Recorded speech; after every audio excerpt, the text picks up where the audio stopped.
Grades for Vikings and Rams in Cam Akers exchange for draft selections. We have a running back trade, but it's not for Jonathan Taylor of the Indianapolis Colts. On Wednesday, the Los Angeles Rams traded Cam Akers to the Minnesota Vikings for virtually the lowest possible sum, a late-round conditional selection swap for a player selected 3 years from now. Akers, who was selected by the Rams in the second round of the 2020 draft, has rushed 360 times for an average of 4.0 yards. But since a trade is a trade, let's dissect it and assign grades to the deal for both sides. As we constantly say, general managers don't have the luxury of looking back, so we shouldn't either. Based on the information available at the time, let's evaluate the deal. Then attempt to determine which team won. Akers' career had already been a letdown before the trade, both in terms of his performance on the field and due to a right Achilles injury that cost him the majority of the 2021 season. According to NFL Next Gen Stats, he had a negative rush yards over expectation in each season of his career. With only 27 regular season receptions and 1 touchdown,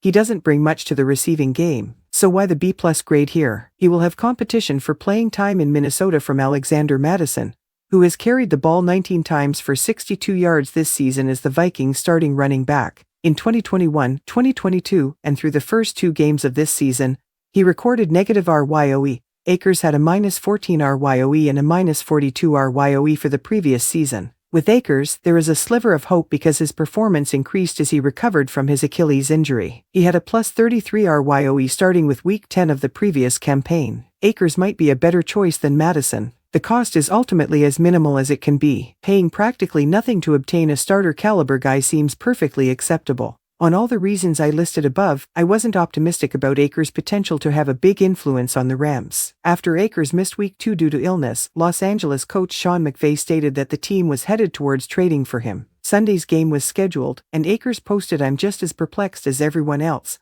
said Akers also spent some time away from the squad during the previous season while it explored trade possibilities before coming back. Akers and the Rams were forced to eat by McVay during the team's 2021 Super Bowl run, despite his ineffectiveness after returning from his injury, so it was a little surprising that things turned out this way for them. In his 4 postseason games, he ran just 67 times for 172 yards, no touchdowns, and 2 turnovers. With Akers gone, Kyren Williams firmly establishes his position as the starter running back for the Rams, which always seemed to be the case. With 4 touchdowns in 2 games, Williams has produced impressive fantasy numbers, but his effectiveness has been limited. High's only gaining 3.6 yards per rush on average, and his RYOE is -14. Akers might have been worth a little bit more to the Rams a week ago, before he was a healthy scratch. However, other teams are aware of his ineffective rushing.